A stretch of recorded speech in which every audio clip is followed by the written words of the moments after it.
ನಮಸ್ತೆ ನನ್ನ ಆತ್ಮೀಯ ಸಾರಿಗೆ ನೌಕರರೇ, ಪ್ರಿಯ ವೀಕ್ಷಕರೇ. ಬೆಳಗಿನ ಜಾವದ ಕೊರೆಯುವ ಚಳಿ ಇರಲಿ, ಮಧ್ಯಾಹ್ನದ ಸುಡು ಬಿಸಿಲಿರಲಿ, ರಾತ್ರಿಯ ಕತ್ತಲೆ ಇರಲಿ, ಬೆಂಗಳೂರಿನ ಟ್ರಾಫಿಕ್ ಜಂಜಾಟದಲ್ಲಿ ನಮ್ಮನ್ನು ಆಫೀಸಿಗೂ ಶಾಲೆಗೂ ಮನೆಗೂ ಸುರಕ್ಷಿತವಾಗಿ ತಲುಪಿಸೋ ಆ ಕೈಗಳು ನಿಮಗೂ ಗೊತ್ತು. ತಮ್ಮ ಮನೆಯ ಕಷ್ಟಗಳನ್ನು ಮನಸ್ಸಲ್ಲೇ ಅದುಮಿಕೊಂಡು ಮುಖದ ಮೇಲೆ ನಗು ತುಂಬಿಕೊಂಡು ಸ್ಟೇರಿಂಗ್ ಹಿಡಿಯೋ ನಮ್ಮ BMTC ಚಾಲಕರು ನಿಜಕ್ಕೂ ಗ್ರೇಟ್ ಅಲ್ವಾ? ಒಂದು 10 ನಿಮಿಷ ಟ್ರಾಫಿಕ್ ಜಾಮ್ ಆದರೆ ನಮಗೆ ಎಲ್ಲಿಲ್ಲದ ಕೋಪ ಬರುತ್ತೆ. ಅಂಥದ್ರಲ್ಲಿ ದಿನಕ್ಕೆ 8ರಿಂದ 10 ಗಂಟೆ ಅದೇ ಟ್ರಾಫಿಕ್ನಲ್ಲಿ ಸಾವಿರಾರು ಪ್ರಯಾಣಿಕರ ಪ್ರಾಣದ ಜವಾಬ್ದಾರಿ ಹೊತ್ತು ಬಸ್ ಓಡಿಸೋದು ಸಾಮಾನ್ಯ ವಿಷಯನ? ಖಂಡಿತ ಅಲ್ಲ. ಬೆಂಗಳೂರಿನ ಲೈಫ್ ಲೈನ್ ಆಗಿರೋ ರಿಯಲ್ ಹೀರೋಗಳು ಅಂದರೆ ನಮ್ಮ BMTC ಬಸ್ ಡ್ರೈವರ್ಗಳು. ನೀವು ಬಸ್ ಇಳಿಯುವಾಗ ಡ್ರೈವರ್ಗಳಿಗೆ ಥ್ಯಾಂಕ್ ಯು ಹೇಳಿದ್ದು ಯಾವಾಗ? ನೆನಪಿಲ್ಲ ಅಲ್ವಾ?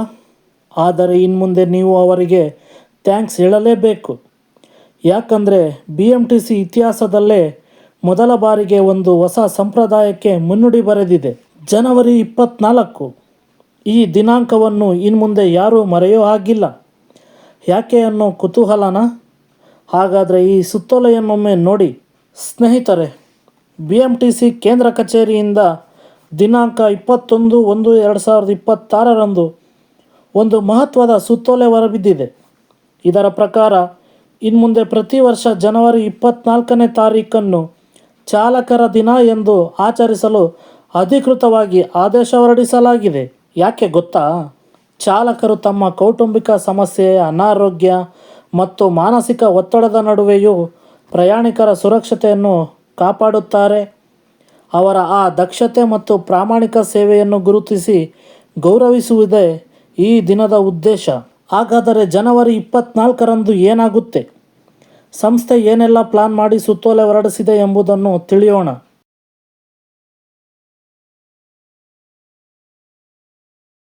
ಸುತ್ತೋಲೆ ಸಂಖ್ಯೆ 623/2026. ಬೆಂಗಳೂರು ಮಹಾನಗರದಲ್ಲಿ ದಿನೇ ದಿನೇ ಹೆಚ್ಚಾಗುತ್ತಿರುವ ಜನಸಂದಣಿಯ ಜೊತೆಗೆ ಇತರೆ ವಾಹನಗಳ ಸಂಚಾರವು ಹೆಚ್ಚುತ್ತಿರುವ ಹಿನ್ನೆಲೆಯಲ್ಲಿ ಸುರಕ್ಷಿತವಾಗಿ ವಾಹನವನ್ನು ಚಲಾಯಿಸುವುದು ಚಾಲಕರಿಗೆ ಒಂದು ಸವಾಲಿನ ಕೆಲಸವಾಗಿದೆ. ಸಾರಿಗೆ ಕ್ಷೇತ್ರದಲ್ಲಿ ಚಾಲಕರ ಪಾತ್ರ ಮತ್ತು ಕೊಡುಗೆ ಮಹತ್ವದ್ದಾಗಿದ್ದು, ಚಾಲಕರುಗಳು ಚಾಲನಾ ವೃತ್ತಿಯಲ್ಲಿ ಅನಿರೀಕ್ಷಿತ ಸನ್ನಿವೇಶಗಳು, ಅವಘಡಗಳು, ಕುಟುಂಬ ಸಮಸ್ಯೆ, ಅನಾರೋಗ್ಯ ಮತ್ತು ಇನ್ನಿತರ ಸಮಸ್ಯೆಗಳನ್ನು ಎದುರಿಸುತ್ತಿರುವ ನಡುವೆಯೂ ವೃತ್ತಿಯನ್ನು ಗೌರವಿಸಿ ದಕ್ಷ ಹಾಗೂ ಪ್ರಾಮಾಣಿಕವಾಗಿ ಕರ್ತವ್ಯ ನಿರ್ವಹಿಸಿ ಪ್ರಯಾಣಿಕರನ್ನು ನಿಗದಿತ ಸ್ಥಳಕ್ಕೆ ಸುರಕ್ಷಿತವಾಗಿ ತಲುಪಿಸುವ ಕಾರ್ಯವನ್ನು ಯಶಸ್ವಿಯಾಗಿ ನಿರ್ವಹಿಸುತ್ತಿರುವುದು ಪ್ರಶಂಸಾರ್ಹವಾಗಿರುತ್ತದೆ. ಈ ಸಂಬಂಧ ಬೆಂಗಳೂರು ಮಹಾನಗರ ಸಾರಿಗೆ ಸಂಸ್ಥೆಯು ಸಾರ್ವಜನಿಕ ಸಾರಿಗೆ ಕ್ಷೇತ್ರದ ಜೀವನಾಡಿಯಾಗಿದ್ದು, ಪ್ರಯಾಣಿಕರನ್ನು ಸುರಕ್ಷಿತವಾಗಿ ನಿಗದಿತ ಸ್ಥಳಕ್ಕೆ ತಲುಪಿಸುವ ಕಾರ್ಯವನ್ನು ನಿರ್ವಹಿಸುವಲ್ಲಿ ಮಹತ್ವದ ಪಾತ್ರ ವಹಿಸುತ್ತಿವೆ.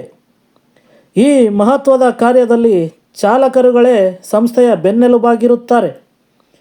ಆದುದರಿಂದ ಚಾಲಕರುಗಳನ್ನು ಗೌರವಿಸಲು ಜನವರಿ 24ನೇ ತಾರೀಕಿನಂದು ಚಾಲಕರ ದಿನವನ್ನಾಗಿ ಆಚರಿಸಲು ಹಾಗೂ ಸದರಿ ದಿನದಂದು ಚಾಲಕರುಗಳಿಗೆ ನಿಗದಿತ ಸ್ಥಳ ತಲುಪಲು ಸುರಕ್ಷಿತವಾಗಿ ಚಾಲನೆ ಮಾಡಿದ್ದಕ್ಕಾಗಿ ಧನ್ಯವಾದಗಳನ್ನು ತಿಳಿಸುವ ಮೂಲಕ ಸದರಿ ದಿನದಂದು ಸಂಸ್ಥೆಯ ಎಲ್ಲ ಘಟಕಗಳಲ್ಲಿ ಆಚರಿಸಲು ಈ ಕೆಳಕಂಡಂತೆ ಮೊತ್ತವನ್ನು ಮಂಜೂರು ಮಾಡಲಾಗಿದೆ.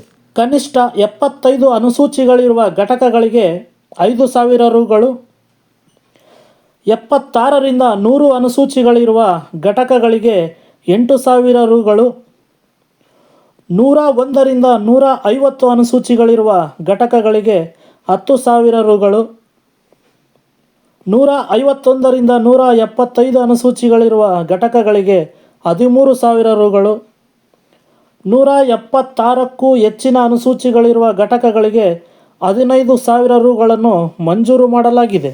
ಮುಂದುವರೆದು ಸಂಸ್ಥೆಯಲ್ಲಿ ವಿದ್ಯುತ್ ಚಾಲಿತ ವಾಹನಗಳು ಕಾರ್ಯಾಚರಣೆಯಾಗುತ್ತಿರುವ ಘಟಕಗಳಲ್ಲಿ ಚಾಲಕರ ದಿನಾಚರಣೆಯನ್ನು ಕಡ್ಡಾಯವಾಗಿ ಆಚರಿಸಲು ಅಗತ್ಯವಿರುವ ಕಾರ್ಯಕ್ರಮವನ್ನು ಆಯೋಜಿಸಲು ಸಂಬಂಧಿಸಿದ ಆಚರಣೆದಾರ ಗುತ್ತಿಗೆ ಸಂಸ್ಥೆಯವರು ಕ್ರಮ ಕೈಗೊಳ್ಳಲು ಸೂಚಿಸುವುದು.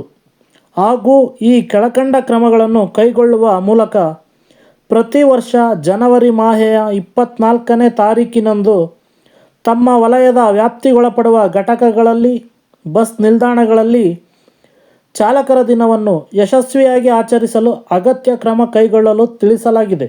ಆ ದಿನ ಏನೆಲ್ಲ ಕಾರ್ಯಕ್ರಮಗಳನ್ನು ಸಿದ್ಧತೆಗಳನ್ನು ಮಾಡಿಕೊಳ್ಳಬೇಕು ಎಂದು ಕೆಲವು ಮಾಹಿತಿ ನೀಡಲಾಗಿದೆ.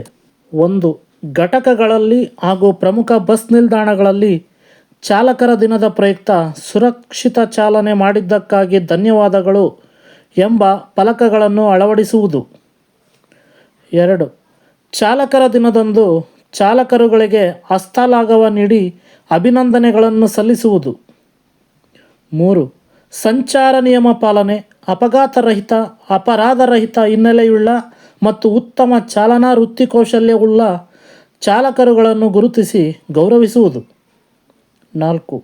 ಅನಿರೀಕ್ಷಿತ ಸನ್ನಿವೇಶಗಳು, ಅವಘಡಗಳು ಸಂಭವಿಸಿದಾಗ ಸಮಯ ಪ್ರಜ್ಞೆಯಿಂದ ಅನಾಹುತವನ್ನು ತಪ್ಪಿಸಲು ಪ್ರಯತ್ನಿಸಿದ ಚಾಲಕರುಗಳ ಸೇವೆಯನ್ನು ಗುರುತಿಸಿ ಗೌರವಿಸುವುದು. 5. ಸಂಸ್ಥೆಯ ಸೇವೆಯಲ್ಲಿ ಚಾಲಕರ ಪಾತ್ರ ಮಹತ್ವದ್ದಾಗಿದ್ದು ಅವರ ಕೊಡುಗೆಯನ್ನು ಗುರುತಿಸಿ ಗೌರವಿಸುವುದು. 6. ಚಾಲಕರ ದಿನದಂದು ಇಲಾಖಾ ವಾಹನಗಳಲ್ಲಿ ಚಾಲಕರಾಗಿ ಕರ್ತವ್ಯ ನಿರ್ವಹಿಸುತ್ತಿರುವ ಚಾಲಕರುಗಳನ್ನು ಸಂಬಂಧಪಟ್ಟ ಅಧಿಕಾರಿಗಳು ಹಾಗೂ ಇಲಾಖಾ ಮುಖ್ಯಸ್ಥರು ಅಭಿನಂದಿಸುವುದು. ಇಷ್ಟೆಲ್ಲ ಅಂಶಗಳು ಈ ಸುತ್ತೋಲೆಯಲ್ಲಿ ಇರುವಂತಹದ್ದು. ಸ್ನೇಹಿತರೆ, ಸಂಸ್ಥೆ ಜನವರಿ 24ರಂದು ಬೋರ್ಡ್ ಹಾಕಿ ಹೂ ಕೊಟ್ಟು ಚಾಲಕರ ದಿನ ಆಚರಿಸಬಹುದು. ಆದರೆ ಅವರಿಗೆ ನಿಜವಾದ ಗೌರವ ಸಿಗೋದು ಯಾವಾಗ ಗೊತ್ತಾ? ನಾವು ಬಸ್ ಹತ್ತಿದಾಗ ಅವರಿಗೊಂದು ಪುಟ್ಟ ಸ್ಮೈಲ್ ಕೊಟ್ಟಾಗ, ಇಳಿಯುವಾಗ ಥ್ಯಾಂಕ್ಸ್ ಅಣ್ಣ ಅಂತ ಪ್ರೀತಿಯಿಂದ ಹೇಳಿದಾಗ.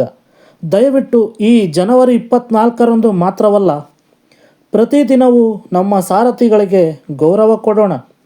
ಯಾಕಂದರೆ ಅವರು ನಮ್ಮನ್ನು ತಲುಪಿಸೋದು ಕೇವಲ ಬಸ್ ಸ್ಟಾಪಿಂದ ಬಸ್ ಸ್ಟಾಪ್ಗಲ್ಲ, ನಮ್ಮ ಕುಟುಂಬಗಳ ಹತ್ತಿರಕ್ಕೆ. ಈ ಮಾಹಿತಿ ನಿಮಗೆ ಇಷ್ಟವಾದರೆ ದಯವಿಟ್ಟು ವಿಡಿಯೋಗೆ ಒಂದು ಲೈಕ್ ಮಾಡಿ ಮತ್ತು ವಿಡಿಯೋವನ್ನು ನಿಮ್ಮ ಎಲ್ಲ ವಾಟ್ಸಪ್ ಗ್ರೂಪ್ಗಳಿಗೆ ಶೇರ್ ಮಾಡಿ. ಪ್ರತಿಯೊಬ್ಬರಿಗೂ ಈ ವಿಷಯ ತಿಳಿಸಿ. ನಮ್ಮ ಚಾಲಕರಿಗೆ ನಾವೆಲ್ಲರೂ ಸೇರಿ ಒಂದು ಸಲಾಂ ಹೇಳೋಣ. ಈ ಸಾರಿಗೆ ಕೂಗು ಯೂಟ್ಯೂಬ್ ಚಾನಲನ್ನು ಸಬ್ಸ್ಕ್ರೈಬ್ ಮಾಡಿ ನಿಮ್ಮ ಪ್ರೋತ್ಸಾಹ ನೀಡುತ್ತೀರಲ್ಲವೇ? ಜೈ ಹಿಂದ್, ಜೈ ಕರ್ನಾಟಕ, ಜೈ ಕಾರ್ಮಿಕ.